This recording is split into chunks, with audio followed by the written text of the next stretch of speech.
Welcome back to my channel. Today I'm going to be reading some quotations. One from Bart Ehrman, who's not a Christian, and 3 from Christian scholars. My reason for reading these quotations is to highlight the mockery that gets placed upon harmonization, even unfortunately from Christians. And I think they pick it up from each other.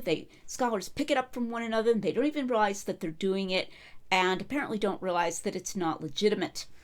We've been talking over the past several weeks about the rigidity of critical scholarly methods, how critical scholars are working with these very narrow rules. For example, the rigid rule of first impressions, that you could never change your mind about what really happened in a given instance from a second account. Oh, I thought it was this way, but now I can put it together and I can see that it was really this way. That you're not supposed to do that. According to Bart Ehrman, you're writing your own gospel. Talked about the rigid rule of all or nothing factual independence, and then we saw that rigid rule being used in the case of Jairus and his daughter. Today, what I want to do is read these instances, and they're, to my mind, rather shocking, actually, of just outright strawmanning and mockery cast upon additive harmonization. Additive harmonization, in broad terms, occurs when you put things that are somewhat similar together and envisage something somewhat similar as happening in both of those different times or places or ways, or maybe Jesus saying 2 different things that are somewhat similar, but he said them both, and so forth. Even though this is often entirely legitimate, it gets mocked as ridiculous. There's almost an allergy to it in critical scholarly circles, and this allergy is communicable. You know, allergies aren't usually something you can catch, but this one is something that you can catch because of the scorn that is heaped upon it.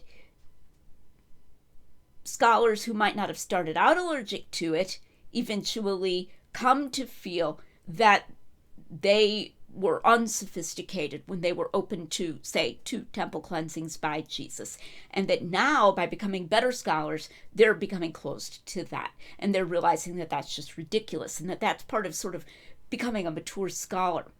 I was telling someone recently that I've seen or received, sometimes I read it being said to someone else, sometimes it's said to me, the same condescending lecture from multiple people. When I was a young man, I used to think that Jesus cleansed the temple twice, or I used to think that, Jesus said these 2 sayings and they both happened, or that Jesus both healed the centurion's servant and also the royal official's son, for example, that these were 2 different instances. But as I grew older, I realized that that's just unsophisticated. That's just something that's coming from being really narrowly committed to inerrancy, theological presuppositions, and like when this is one Christian to another, we Christians think that the Gospels are authoritative, but when we're doing scholarship, we have to back off from those assumptions, and we have to just let the evidence carry us wherever it's going to carry us, and we have to be rigorous and historical. Implication being that being rigorous and historical means abandoning any kind of additive harmonization, because the additive harmonization was just coming from this naive inerrantism that this scholar has now outgrown, and he'd like to show you how to outgrow it. I believe that this kind of mockery is most effective when it's unnoticed, when it is allowed to pass, especially from someone that's highly respected, because then it kind of acts upon the hearer without the hearers realizing what's happening to him, and he comes to feel embarrassed and to think, oh man, was I ever stupid? I didn't realize that this isn't how real scholars do things. And I truly believe that this is how these things flow from established scholars to younger scholars within the discipline, and then also out to the laity. what we're going to see in these quotations I'm going to read today is that often the person who is mocking in this way will bring up some really far-fetched alleged harmonization, in some cases one that hasn't been advocated by anybody. As far as I know, as far as anybody knows, maybe there's someone out there somewhere who has advocated it, but it's really just, in many cases, being made up out of the person's head as a straw man to mock harmonization. And then a reasonable harmonization, like that Jesus cleansed the temple at the beginning and at the end of his ministry, is then compared to this ridiculous thing. In the first one, it's going to be, Peter denied Jesus 6 times. Now, that apparently really was advocated in a book that they love to make their sort of whipping boy, The Life of Christ in Stereo, but it doesn't seem to be very popular now, even among conservatives. And some of them are even more obviously just made up. So if I draw attention to this mockery, my hope is, in a sense, to inoculate people from it so that they don't catch this allergy to harmonization, so that they don't just unknowingly feel kind of stupid and say, oh, okay, now I'm learning how to be more rigorous. Now I'm learning how to think like a scholar and set aside my Christian presuppositions. And it's not really a legitimate process at all. I will often point out that I've been known to harmonize Plutarch. So harmonization, and I think that's reasonable to do, harmonization should not and does not need to arise from a theological presupposition. It can just be a reasonable way to approach things historically. And I hope these quotes will inoculate you. I'm going to start with one from Bart Ehrman. This comes from earlier in the same blog post that I quoted a couple of weeks ago, where he's doing the thing that if you read much Bart Ehrman, you'll hear him doing. If you harmonize, you're writing your own gospel, etc. And I read that one then, where he kind of presents himself as allowing the gospels to speak for themselves, and that he's doing somehow a disservice to the gospel authors if he harmonizes them. Really strange idea. Well, this passage I'm reading right now comes just before that. All right. Bart Ehrman. So what does one do with the fact that in the synoptic gospels, Jesus cleanses the temple when he goes in and overturns tables of money changers and drives out those selling sacrificial animals during the last week of his life? This is what ultimately leads to his opposition by the Jewish authorities in Jerusalem, which led him to be crucified. But in the Gospel of John, it is virtually the first thing that he does at the beginning of a 2 or 3 year ministry. Which is it? Well, back in my college days, see, here we go, with that little narrative, when I was much younger, etc. The answer was, it is both. Jesus cleansed the temple at the beginning of his ministry, and he cleansed it at the end. He did it twice. He did it twice in Ehrman's blog post, is followed by a double exclamation mark. So obviously he's considering this to be ridiculous and indicating that by the double exclamation mark. It never occurred to me at the time that there might be a problem with this view. Like, why didn't he get in trouble the first time? It was only logical to me. I bought a book at the time that took great pleasure in reconciling all the discrepancies of the Gospels in this way. The book was written by a man named Johnson Cheney and was called The Life of Christ in Stereo. It's still in print. All the problems of the Gospels are smoothed out if you simply place all the Gospels together into one big Gospel. The differences then disappear.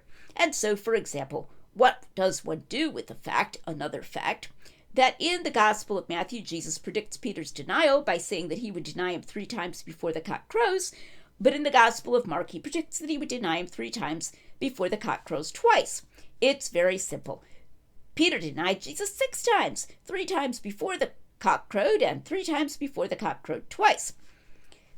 Today, I look on this way of approaching the Gospels as rather humorous, but in a more serious vein, I have to say that I find it highly objectionable.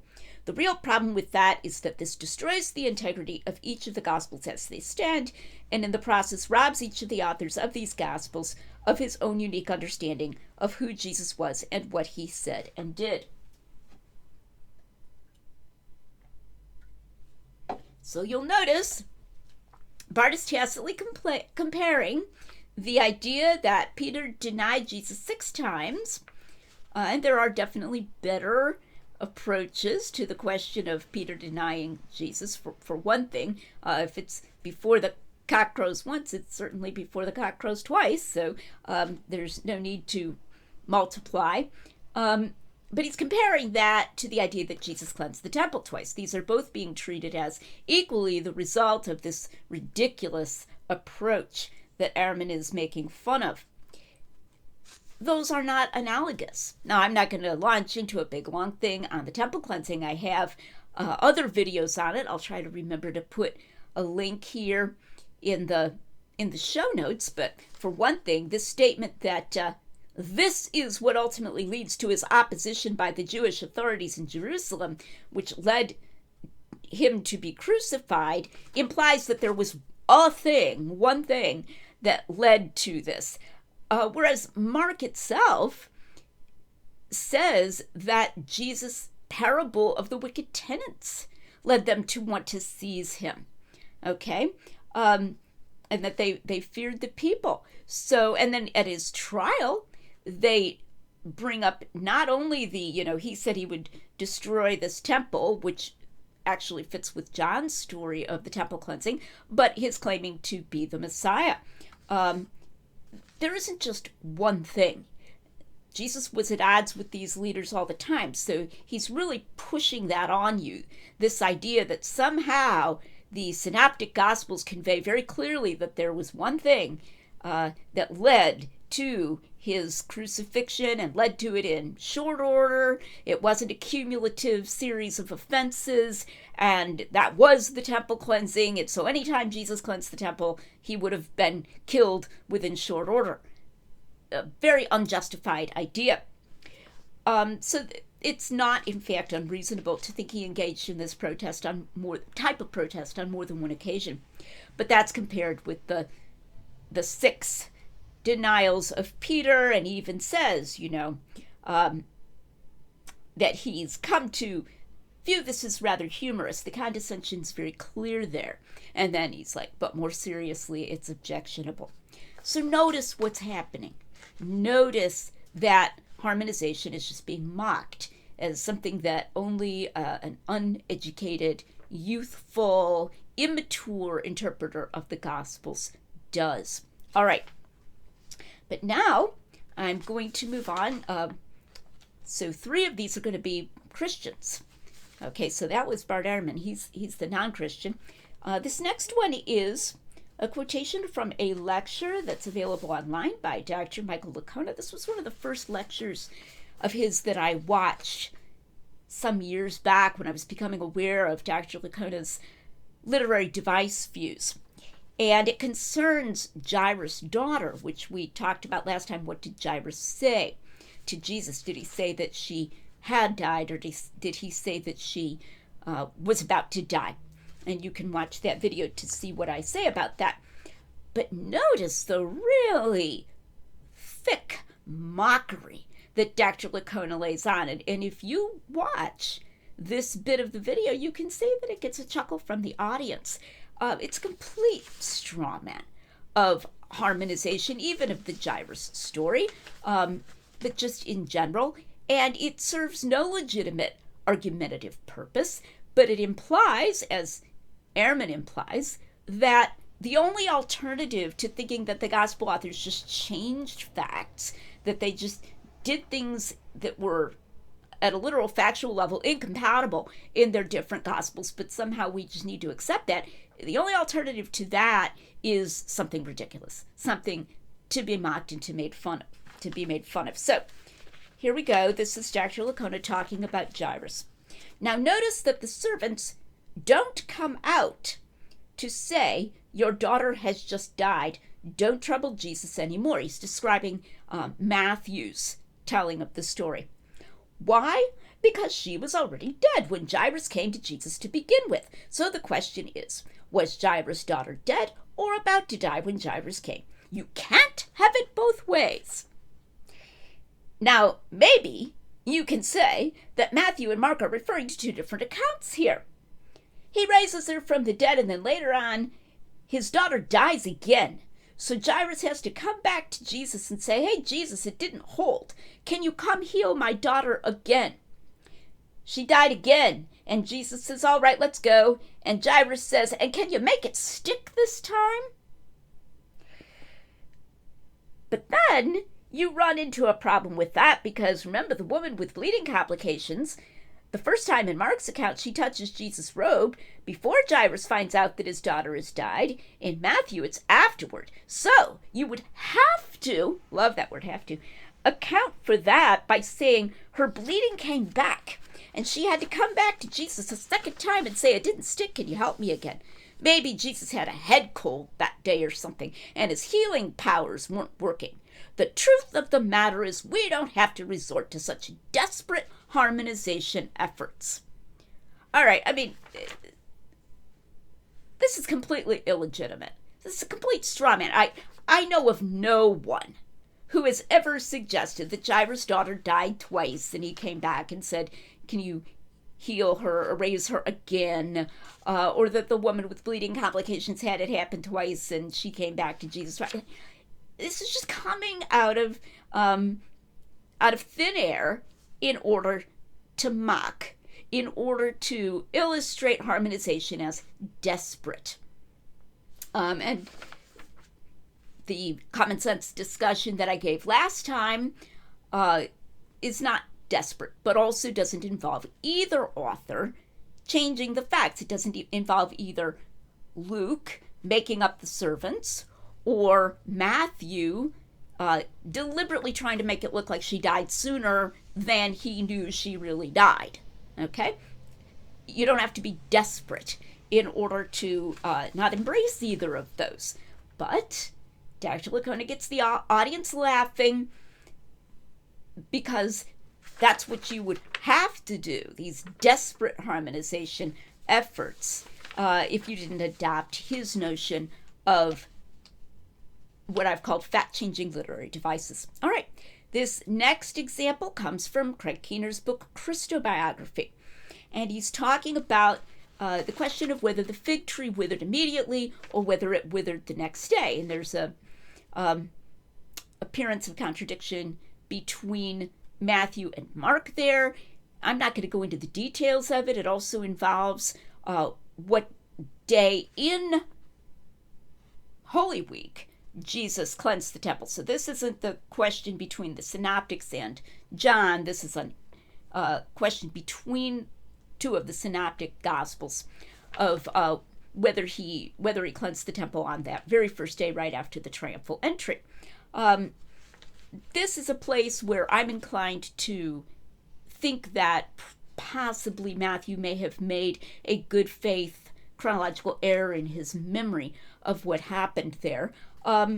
Another possibility that I don't adhere to, but it is at least one that deserves to be brought up, is that Matthew's narrating achronologically. I discussed that when I talked about getting Dr. Geisler right, because Dr. Licona tries to saddle Geisler and Howe, Howe, in their big book with conceding that one of the authors dischronologically moved that temple cleansing by a day. And he's very insistent on it, that this is what they're doing. And then, wow, it's very ironic that they disagreed with my idea of John moving the temple cleansing too early in Jesus' ministry, and it's very uncharitable reading, because achronological narration is definitely something that traditional harmonizers talk about. But Keener doesn't consider anything like that. Once again, he makes up one of these additive harmonizations that sounds silly. And again, I don't know of anyone who holds the one he brings up. Okay. And, also, it's as far as did the fig tree wither immediately, could have begun. It could have, wow, that fig tree looks kind of sick, And then they come back the next day and it's completely dead. That's a possibility as well. But again, Keener doesn't consider any of this. All right, this is from Christobiography, pages 141 to 142. Did Jesus curse 2 fig trees over the course of 2 days, though each evangelist mentions only one? with one withering at once and the other withering later, but the disciples needing precisely the same lesson on faith in very similar words each time? Is it not more respectful to the text as it stands to allow the writers their different adaptations? I pause to note the rather disturbing resemblance there to the exact objection that Bart Ehrman makes to traditional harmonization, that it's somehow unrespectful to refrain from saying that the authors adapted the facts, that they changed the facts. All right, that it's respectful to say that they did, and it's unrespectful to say that they didn't. Okay. Ancient readers, continues Keeter, did not expect precise chronologies in ordinary biographies, so they would not demand them from the Gospels. The earliest traditions were oral, and oral performance can vary the sequence of events. Modern readers sometimes hold the evangelists to standards that not only deviate from ancient expectations, but that modern readers do not follow in ordinary life. One professor puts it to his undergraduates this way: when you go home for vacation and your parents ask, "What did you do this semester?" nobody gets out their date book and says, "I did this on September 1st," and the like. Someone who demands that anecdotes be recalled chronologically might appear anal retentive. End quote. Anal retentive. Now, that passage just blatantly blurs the distinction between achronological and dyschronological narration. I don't know if it just had never occurred to Dr. Keener. He does it similarly concerning John and the temple cleansing in his big commentary on John. In both places, he brings in Augustine, and he's taken Augustine completely out of context and makes it seem that Augustine is endorsing dyschronological narration, because Dr. Keener does take a dyschronological approach to John's moving the temple cleansing. Whereas if you read the Augustine quotation, Augustine's very explicit that he's only talking about what I've dubbed achronological narration. I talk about all of this in a peer-reviewed New Testament article, which I will also try to remember to link in the show notes. So there's all this blurring of concepts going on here. What does it mean to say they didn't expect everything to be narrated in chronological order? Is that changing the chronology or just being vague about chronology? But it starts off with this idea that if you don't think they changed the chronology and made their own adaptations, this is like saying that Jesus cursed 2 fig trees over the course of 2 days and gave the same little discourse on faith in almost the same words to the disciples on 2 different days, subsequent days, which is ridiculous. Nobody thinks that, okay? And ends by implying that if you reject this notion of chronological, non-factual adaptation, you're anal retentive. I'm sorry, but I do not consider that to be a legitimate scholarly approach. And, you know, I'm just disappointed to see Dr. Keener doing that in his very, very highly thought of book, Christobiography, which purports to be telling us about the genre of the Gospels and how we ought to understand them. And I think this calls into question how well that's being done there. All right. And then my final quotation is from Australian scholar Michael Bird. This is quoted in Dr. Licona's more recent book, Jesus Contradicted, highly approvingly. And it's from Bird's book, 7 Things I Wish Christians Knew About the Bible. Here we go. This is Bird. My point is that if your doctrine of inerrancy means you cannot explain why the evangelists do not agree on the details of Jesus' entrance into Jericho, then your inerrancy model will not last the winter of its own peculiarities or survive the summer of simple queries. Did Jesus heal one blind man on the way out of Jericho, Mark 10:46, or on the way into Jericho, Luke 18:35? Or was it 2 blind men, Matthew 20:29-30? Notice, by the way, that Bird says they do not agree. So he's just assuming at the outset that these are irresolvable. They in terms of factual narrative, literal facts, what happened, they do not agree, which is sort of precisely the question at issue. All right, continuing. can you address these issues without fanciful suggestions like Jesus healed one blind man on the way into Jericho and two blind men on the way out of Jericho? There we go again with the silly sounding harmonization. Or can we accept that the evangelists felt free to amend the details in the storytelling? In other words, change the facts. By seeking to define the precise way in which Scripture is true or not untrue, you risk defining it so narrowly that the first time you find something in Scripture that does not seem to fit, you end up having to choose between a true Bible and a falsified Bible. Inerrancy should not be posed as an alternative to unbelief. And if one is asked, do you believe in either A, biblical inerrancy with Mosaic authorship of the Pentateuch, 6 literal 24-hour days of creation, the historical existence of Jonah and Job, that all the Psalms were written by David, the 4 Gospels were written independently, Paul wrote Hebrews, and the book of Revelation should be interpreted in a strictly literal fashion, or B, a bunch of atheist, Marxist, liberal, secularized, Christ-hating, sacrilegious blasphemy of God's word. Okay. In other words, you know, then you're going to lose your faith if that's your dichotomy. But who's presenting us with false dichotomy here? It's Michael Bird. Okay, ironically, because he's implying that healing one blind man on the way out of Jericho and one blind man on the way into Jericho and 2 blind men on the way out of Jericho is the only harmonization. For example, he doesn't even consider in that particular instance, to my mind, a legitimate possibility of there being the old ruins of Jericho, which were sometimes referred to as Jericho. And so Jesus can be coming out of that and then coming into the, at the time, contemporary city where people actually lived, of Jericho. So he's kind of going out and going in at the same time. I don't think that's so far-fetched. I don't know of anything that's opposed to it. And healing 2 blind men is inter alia healing 1. So affirming 2 is not denying 1, and affirming 1 is not denying 2. So this idea that they don't agree is being forced. So Bird is implying that you're the rigid one if you engage in harmonization.